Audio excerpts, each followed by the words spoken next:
Cuando escuchamos el nombre Palestina, nuestra mente viaja de inmediato a una tierra marcada por conflictos, muros, guerras y titulares de noticias. Es una palabra cargada de significado político, un símbolo de lucha y de dolor que resuena en los rincones más lejanos del mundo. Sin embargo, pocos se detienen a preguntar de dónde proviene realmente ese nombre. ¿Qué significado tiene Palestina en la historia bíblica y en la historia universal? ¿Quién la llamó así por primera vez y con qué propósito? En la mente de muchos, la respuesta es simple: Palestina es y ha sido siempre la tierra de los enemigos de Israel, los descendientes directos de aquellos que, según la Biblia, se opusieron constantemente al pueblo escogido de Dios. Pero, ¿es esa la verdad completa? ¿O hay una historia más profunda, una narrativa oculta por el paso del tiempo y las decisiones de los imperios? ¿Es posible que el nombre Palestina sea más un invento que una herencia histórica, un acto de un poder foráneo diseñado para reescribir la identidad de una tierra sagrada? Estimado oyente, en este documental, emprenderemos un viaje sin precedentes. Recorreremos la historia de esta tierra desde sus raíces bíblicas hasta la actualidad, escuchando la voz de cronistas antiguos, arqueólogos e historiadores modernos. Analizaremos cómo un simple nombre se transformó en un campo de batalla ideológico, teológico y profético. Buscaremos las respuestas a estas preguntas: ¿cómo nació el nombre Palestina? ¿Qué sucedió en los años posteriores al exilio de Israel? ¿Y cómo la historia de esta tierra, registrada en las Escrituras, nos ayuda a entender los eventos de hoy? Antes de continuar, quiero invitarte a ser parte de nuestro canal de oración, un espacio donde juntos buscamos la presencia de Dios con todo el corazón. Puedes encontrarnos como Ministerio Evangelístico Nueva Vida. Cada día compartimos oraciones, reflexiones y palabras que fortalecen, consuelan y transforman. Únete porque estoy convencido de que Dios tiene algo especial para ti y quiere hablar directamente a tu vida.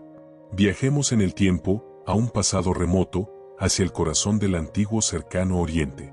Allí, en una estrecha franja de tierra que une 3 continentes, Asia, África y Europa, se encontraba Canaán. Este no era solo un territorio geográfico de valles amplios y fértiles, era también un corredor estratégico, un punto de paso obligado para las caravanas y ejércitos que transitaban entre Mesopotamia y Egipto. Por esta razón, desde tiempos inmemoriales, fue deseada y disputada por reinos e imperios. Cada metro de su suelo era codiciado. Sus rutas comerciales ofrecían riqueza, sus campos prometían sustento y su posición geográfica aseguraba un dominio político y militar. Sin embargo, junto con su prosperidad, Canaán estaba impregnada de prácticas religiosas perversas. La Biblia nos habla de sus primeros moradores en Génesis, capítulo 10, versos 15 al 18.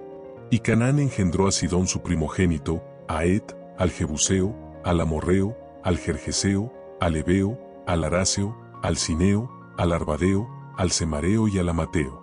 Estos nombres no eran simples genealogías, cada uno representaba a naciones con identidad propia, culturas desarrolladas y un peso significativo en la historia bíblica. Los jebuseos dominaban Jerusalén, una ciudad estratégica y codiciada, cuyo corazón era considerado casi inexpugnable hasta que el rey David la conquistó siglos más tarde. Los amorreos, conocidos por su fiereza guerrera, se extendían en las montañas, ejerciendo control sobre las rutas y pasos elevados. Los hititas, vinculados con el gran imperio del norte, eran reconocidos por su poder político. Pero hay un grupo en particular que merece nuestra atención: los filisteos, descendientes de los llamados pueblos del mar, se establecieron en la franja costera. Ciudades fortificadas como Gaza, Ascalón, Asdod, Gat y Ecrón se convirtieron en sus baluartes. Ellos, con su tecnología superior del hierro y su espíritu militar, se transformarían en uno de los enemigos más recurrentes de Israel a lo largo de su historia. Su presencia no representaba simplemente un desafío militar, sino una amenaza espiritual constante, pues su idolatría buscaba infiltrarse en medio del pueblo de Dios. La arqueología ha confirmado el carácter de esta tierra. En las excavaciones de Ugarit se han hallado tablillas con textos religiosos cananeos que mencionan a divinidades como Baal, Astarte y Moloch, a quienes se les rendía culto con sacrificios, incluso de niños. El arqueólogo William Foxwell Albrecht afirmó que la religión cananea era una de las más inmorales y crueles de toda la antigüedad. Y la Biblia lo confirma en Levítico, capítulo 18, versos 24 y 25, no os contaminéis en ninguna de estas cosas. Y la tierra fue contaminada, y yo visité su maldad sobre ella. Así entendemos que Canaán no era solo un campo de cultivo, sino también un campo de batalla espiritual. Fue precisamente en este escenario que Dios llamó a Abraham desde Ur de los Caldeos.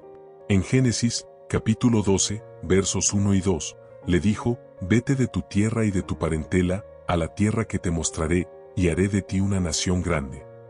Ese a la tierra que te mostraré no era otro lugar que Canaán. Y aquí ocurre algo extraordinario. Mientras los pueblos cananeos la veían como un espacio geográfico para sus dioses falsos, Dios la veía como el escenario de su pacto eterno. El pacto fue confirmado en Génesis, capítulo 15, verso 18. «A tu descendencia daré esta tierra, desde el río de Egipto hasta el río grande, el río Eufrates». Notemos que se mencionan fronteras geográficas reales. Dios no estaba hablando de un símbolo, sino de un territorio concreto. Esta promesa se repitió a Isaac y a Jacob. Los rabinos, como Razi en la Edad Media, explicaron que el mundo entero pertenece a Dios y que Él tiene derecho a entregar esta tierra a quien Él quiera. Y la entregó a Abraham y a su descendencia.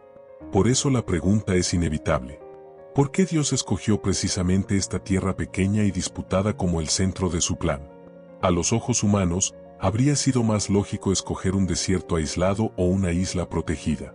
Pero Dios escogió el lugar más codiciado para mostrar que su propósito prevalecería por encima de las naciones. Canaán se convirtió, entonces, en una tierra de tensión. Por un lado, la corrupción y la idolatría de sus pueblos.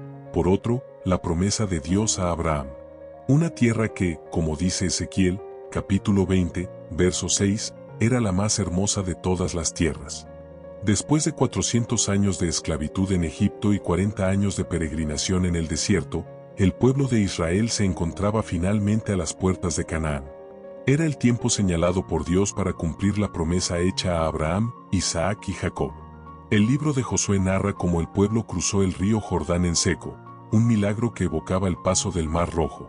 Allí, 12 piedras fueron levantadas como un memorial para las generaciones futuras, como lo explica Josué, capítulo 4, versos 21 al 22, en el futuro, cuando vuestros hijos preguntaren a sus padres, ¿qué significan estas piedras? Daréis a conocer a vuestros hijos, diciendo, Israel pasó en seco este Jordán. Este acto marcó el inicio de una nueva etapa. Israel entraba en la tierra que Dios había prometido, pero no sin lucha. La primera ciudad que enfrentaron fue Jericó, una de las más antiguas del mundo, famosa por sus murallas imponentes.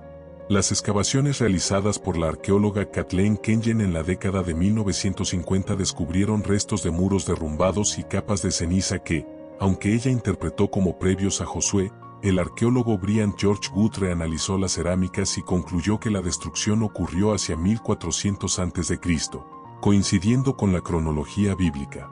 El historiador judío Flavio Josefo, en Antigüedades Judías, libro V, capítulo 1, también relató la caída sobrenatural de Jericó, afirmando que fue un acto divino más que humano. Tras Jericó, Israel enfrentó a Ai, una ciudad mucho más pequeña, pero fue derrotado en el primer intento. El problema no fue militar, sino espiritual. Un hombre llamado Acán había tomado objetos prohibidos de Jericó. Josué, capítulo 7, verso 12, explica: «Por esto los hijos de Israel no podrán hacer frente a sus enemigos, sino que delante de sus enemigos volverán la espalda, por cuanto han venido a ser anatema». El teólogo John James Davis en su obra Conquest and Crisis señala que este episodio enseña que la tierra no podía heredarse sin obediencia. El pacto exigía santidad antes que poder militar. Así quedó claro un principio eterno: sin santidad no hay victoria. El impacto de estas victorias fue tan grande que varios reyes cananeos se unieron en coaliciones. Israel peleó contra reinos del sur y del norte. Una de las ciudades más importantes fue Jase, descrita en Josué como la cabeza de todos esos reinos. Excavaciones dirigidas por Yigael Yadin en Jase encontraron niveles de destrucción masiva con rastros de fuego fechados en la época de la conquista. Yadin concluyó que este colapso coincide con la narrativa bíblica. La arqueología, por lo tanto, no solo registra leyendas, sino huellas concretas de una conquista real. Después de años de campañas, Josué repartió la tierra entre las 12 tribus. Josué, capítulo 21, verso 43, resume este momento. De esta manera dio Jehová a Israel toda la tierra que había jurado dar a sus padres, y la poseyeron, y habitaron en ella. Cada tribu recibió su porción. La geografía de Israel quedó configurada sobre la base de la promesa divina. El comentarista Richard G. subraya que este versículo es clave, pues marca el cumplimiento del pacto, donde la fidelidad de Dios queda confirmada en la historia misma. La conquista no fue simplemente un cambio político, fue un acto de juicio contra los cananeos y un testimonio de la soberanía de Dios. El Salmo 24, verso 1, lo declara: de Jehová es la tierra y su plenitud, el mundo y los que en él habitan. El teólogo Merrill Frederick Unger resumió: la entrada de Israel en Canaán fue al mismo tiempo el cumplimiento de la promesa a Abraham y la ejecución del juicio divino sobre una cultura corrupta. Así quedó establecido que la tierra no pertenecía a Israel por poder humano, sino porque Dios se complació en entregársela. Ahora bien, tras la conquista de Josué, la tierra fue repartida, pero no todas las ciudades quedaron bajo control pleno de Israel. Una de ellas fue Jerusalén, que permaneció bajo dominio de los jebuseos hasta tiempos del rey David. En 2 de Samuel, capítulo 5, versos 6 y 7, se relata la conquista. Entonces marchó el rey con sus hombres a Jerusalén contra los jebuseos que moraban en aquella tierra. Pero David tomó la fortaleza de Sión, la cual es la ciudad de David. Con este acto, Jerusalén dejó de ser una fortaleza enemiga y se convirtió en la capital de Israel. El historiador Flavio Josefo confirma que David la escogió no solo por su posición estratégica, sino porque estaba en un punto neutral entre las tribus del norte y del sur, unificándolas bajo un solo reino. Uno de los momentos más trascendentales fue el traslado del Arca del Pacto a Jerusalén, transformando a la ciudad en el centro espiritual de Israel. El teólogo Walter Broekgeman comenta que con este acto, David aseguró la centralidad de Jerusalén no solo como capital política, sino como capital religiosa. El reinado de Salomón, hijo de David, marcó la época de mayor esplendor de Israel. Bajo su gobierno se construyó el Templo de Jerusalén, descrito detalladamente en Primera de Reyes, capítulos 6 y 7. El templo no era un edificio común, era la manifestación arquitectónica del pacto. La arqueología ha confirmado la existencia de un reino poderoso en tiempos de David y Salomón. Excavaciones en la ciudad de David, dirigidas por la arqueóloga Eilat Mazar, descubrieron estructuras monumentales que, según ella, podrían corresponder al palacio real de David, lo que respalda el relato bíblico de una monarquía fuerte y organizada. Los salmos celebraban a Jerusalén como el lugar escogido por Dios. El Salmo 48, verso 2, dice: hermosa provincia, el gozo de toda la tierra es el monte de Sión, la ciudad del gran rey. Para los israelitas, la tierra ya no era solo Canaán, Jerusalén se convirtió en el símbolo del pacto, en el corazón del pueblo de Dios. El padre de la iglesia Eusebio de Cesarea la llamó el ombligo del mundo, porque desde allí se irradiaba la presencia divina hacia todas las naciones. Tras la muerte del rey Salomón, la época dorada del reino unificado de Israel llegó a su fin. El reino se dividió en dos: Israel al norte, con 10 tribus y su capital en Samaria, y Judá al sur, con las tribus de Judá y Benjamín, y su capital en Jerusalén. El reino del norte, cuya historia estuvo marcada por reyes idólatras y altares dedicados a Baal, cayó primero. Finalmente, en el año 722 a.C., el imponente imperio asirio, bajo el rey Salmanasar V y luego Sargón II, destruyó Samaria.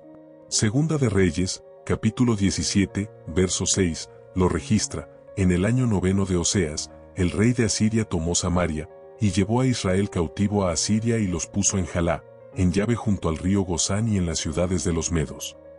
Los asirios tenían una política brutal de deportaciones masivas. Mezclaban pueblos para que perdieran su identidad y se asimilaran. Es así como surge la población samaritana, una mezcla de israelitas y extranjeros. El historiador judío Flavio Josefo confirma esta práctica asiria de desplazamientos forzados, señalando que los asirios buscaban destruir la identidad nacional y religiosa de los pueblos conquistados. La caída de Israel sirvió como una advertencia para Judá, pero no fue suficiente. Judá resistió más tiempo gracias a reyes como Ezequías y Josías, quienes impulsaron reformas espirituales. Sin embargo, los pecados se acumularon. El profeta Jeremías clamaba en las calles de Jerusalén, denunciando la infidelidad del pueblo que había abandonado a Dios, la fuente de agua viva. Finalmente, el imperio babilónico, bajo Nabucodonosor II, atacó Jerusalén. Después de varios asedios, en el año 586 a.C., el templo de Salomón fue destruido y la ciudad arrasada. Segunda de Reyes, capítulo 25, verso 9, relata: y quemó la casa de Jehová y la casa del rey y todas las casas de Jerusalén y destruyó con fuego toda casa grande. Este evento fue uno de los momentos más dolorosos de la historia judía. El exilio a Babilonia no fue un fracaso político, sino una disciplina divina. El teólogo Walter Brueggemann afirma que el exilio fue la experiencia más profunda de pérdida y desarraigo para el pueblo, pero también el lugar donde Israel descubrió que su Dios no estaba atado a un territorio. En Babilonia, se han hallado las llamadas tablas de Al-Yahudu, que mencionan colonias de exiliados judíos viviendo cerca del río Eufrates, confirmando que la comunidad judía mantuvo su identidad incluso en el exilio. Los restos de la destrucción de Jerusalén por Nabucodonosor también han sido hallados en excavaciones modernas en la ciudad de David, con capas de ceniza, puntas de flechas babilónicas y restos de edificios colapsados que datan exactamente del 586 AC.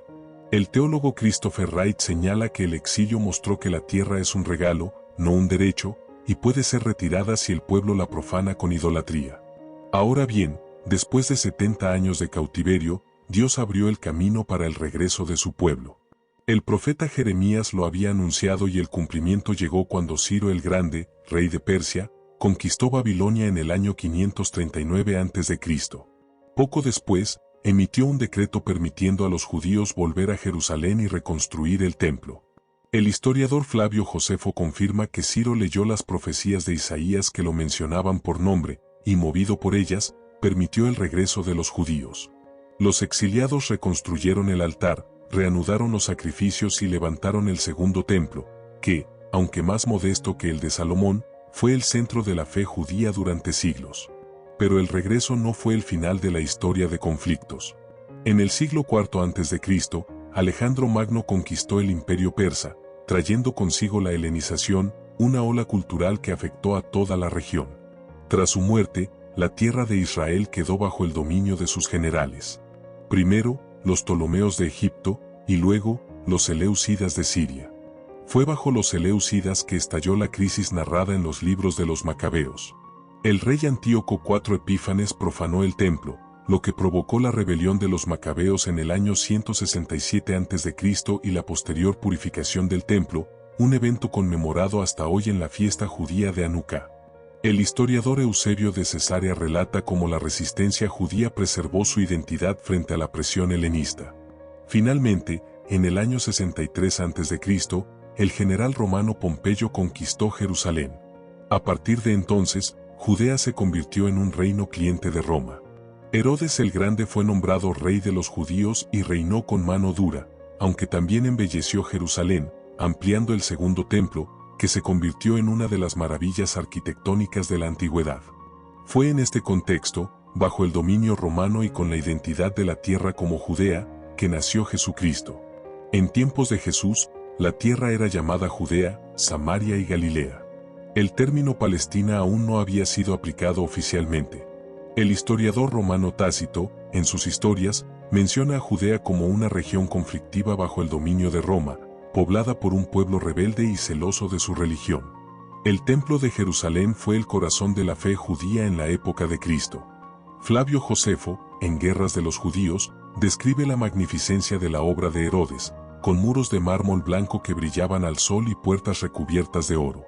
Allí, Jesús predicó, enseñó y confrontó a los líderes religiosos. Y fue allí donde anunció la destrucción que se avecinaba. En Mateo, capítulo 24, verso 2, profetizó: de cierto os digo que no quedará aquí piedra sobre piedra que no sea derribada. Esta profecía se cumplió en el año 70 después de Cristo, cuando los romanos, bajo el general Tito, sofocaron una rebelión judía. Destruyeron Jerusalén y arrasaron el templo, el centro de la vida judía por más de 500 años. Para los apóstoles y los primeros cristianos, la tierra seguía siendo la tierra prometida. El término Palestina todavía no había sido impuesto oficialmente.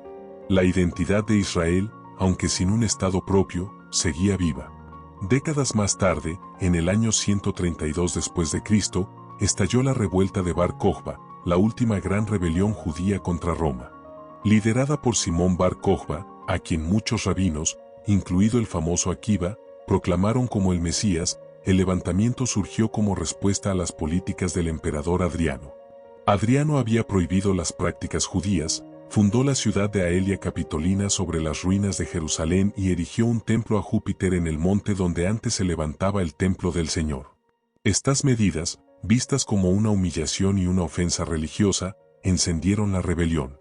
Durante 3 años, los judíos lograron recuperar parte del territorio y establecer una administración independiente. Sin embargo, Roma respondió con toda su fuerza. Adriano envió al general Julio Severo al frente de un ejército masivo, y en el año 135 después de Cristo, la revuelta fue sofocada con brutalidad. Según el historiador romano Casio Dion, más de 500.000 de judíos murieron en el conflicto, aldeas enteras fueron destruidas y Jerusalén quedó totalmente vedada para los judíos. Ahora bien, aquí es donde la historia da un giro crucial y la paradoja que planteamos al inicio se resuelve. Después de aplastar la revuelta de Bar Kokhba, el emperador Adriano tomó medidas radicales contra el pueblo judío. Prohibió la circuncisión, arrasó lo que quedaba de Jerusalén y en su lugar levantó la ciudad romana de Aelia Capitolina. Pero lo más trascendental fue el cambio de nombre de la provincia. Judea dejó de existir y pasó a llamarse Siria-Palestina. Este término, derivado de Filistia, la tierra de los antiguos enemigos de Israel, no fue un simple cambio administrativo. El historiador Eusebio de Cesarea, que vivió en esa época, afirma que el propósito era borrar toda memoria judía de la región y vincularla a los adversarios históricos del pueblo de Dios, como un acto de humillación y castigo. El teólogo Merrill Frederick Unger lo resume así: el nombre Palestina fue un instrumento romano de propaganda, un intento deliberado de eliminar la conexión entre la tierra y el pueblo de Israel. Como señalan los historiadores modernos C. Schwartz y Werner Eck, no se trató de un simple cambio administrativo, sino de un castigo calculado, un esfuerzo consciente por desjudaizar la tierra y reescribir su identidad. De esa manera, Roma intentó sepultar a Israel bajo un nuevo nombre, como si con ello pudiera romper el pacto eterno que Dios había hecho con su pueblo. Desde este momento, el término Palestina comenzó a circular en documentos oficiales, mapas y crónicas romanas. No era una designación neutral, sino una imposición cargada de intención política. El historiador Karen Armstrong en su obra Jerusalén, una ciudad, 3 religiones, explica: la renombrada provincia de Siria, Palestina fue un invento de Roma para negar la identidad judía, convirtiendo a Israel en un pueblo sin tierra. El arqueólogo Hersel Sanks, fundador de Biblical Archaeology Review, también subraya que el término Palestina no corresponde a la designación bíblica de la tierra, sino que es un título posterior nacido de la enemistad romana hacia los judíos. Este cambio de nombre tuvo repercusiones enormes. Primero, la diáspora judía se intensificó. Los sobrevivientes fueron expulsados, vendidos como esclavos o esparcidos por todo el imperio. Segundo, Jerusalén quedó vedada para los judíos, solo se les permitía entrar un día al año para llorar en las ruinas, lo que dio origen al famoso Muro de los Lamentos. Tercero, la identidad bíblica de la tierra quedó oculta bajo el nuevo nombre. Durante siglos, el mundo la conocería como Palestina, sin recordar que antes fue Canaán, Israel y Judea. El padre de la Iglesia Tertuliano, escribiendo en el siglo II, se refirió a la región como Palestina, reflejando cómo el nombre impuesto por Roma se había establecido en la tradición posterior. Ahora, después de la división del Imperio Romano, Palestina quedó bajo dominio bizantino y luego, en el año 638, fue conquistada por el califa Umar ibn al-Hattab, inaugurando el dominio islámico. En el Monte del Templo, se construyeron la cúpula de la roca y la mezquita de Al-Aqsa, convirtiendo a Jerusalén en la tercera ciudad santa del Islam. El nombre Palestina se mantuvo bajo el control de los califatos, reflejando continuidad con el término impuesto por Roma. En el siglo XI, las cruzadas cristianas convirtieron la región en un escenario de guerras sangrientas. Para los cruzados, Palestina era la Tierra Santa, y la recuperaron en 1099, pero solo por un tiempo. En 1187, Saladino, líder musulmán, reconquistó Jerusalén. Durante siglos, la región pasó de mano en mano hasta que en 1517, el Imperio Otomano conquistó Jerusalén. Durante 4 siglos, la región estuvo bajo administración turca, cayendo en un estado de abandono y pobreza, como lo describió el escritor estadounidense Mark Twain en 1869. Sin embargo, los judíos nunca olvidaron su conexión con Jerusalén, y en el siglo XIX surgieron las ideas precursoras del movimiento sionista moderno. Con el fin de la Primera Guerra Mundial, el Imperio Otomano cayó, y en 1917, Gran Bretaña emitió la Declaración Balfour, un documento histórico en el que reconocía el derecho del pueblo judío a regresar a su tierra ancestral. Esto marcó el inicio de la emigración judía a la región y el principio del conflicto moderno entre judíos y árabes en la tierra que hoy conocemos como Israel, pero que durante siglos fue llamada Palestina. Hemos viajado a través de los siglos para entender el verdadero origen del nombre Palestina. Lo que hemos descubierto es que, según la historia y la Biblia, no es un nombre que surgió de la identidad ancestral de la tierra, sino una imposición política, una estrategia de un imperio para borrar la memoria de un pueblo. La tierra de Israel, con su rico pasado, ha sido un lugar de pacto, de profecía y de cumplimiento. Agradecido por habernos acompañado hasta el final para escuchar una reflexión de la verdad. Ahora, si este contenido quebrantó tu corazón, te invito a que te suscribas y compartas con alguien que lo necesita. Cada pulso que le des a la campanita hará un papel de evangelizador, ayudando a que esta verdad llegue a tu prójimo y toque ese corazón, alertándolo. Nos reencontramos en el próximo video con un nuevo mensaje, un maná del cielo para tu ser. Hasta entonces, que la paz y el amor de Dios te acompañen cada día. Pastor Juan /Ministerio Evangelístico Nueva Vida 93.22, te bendice.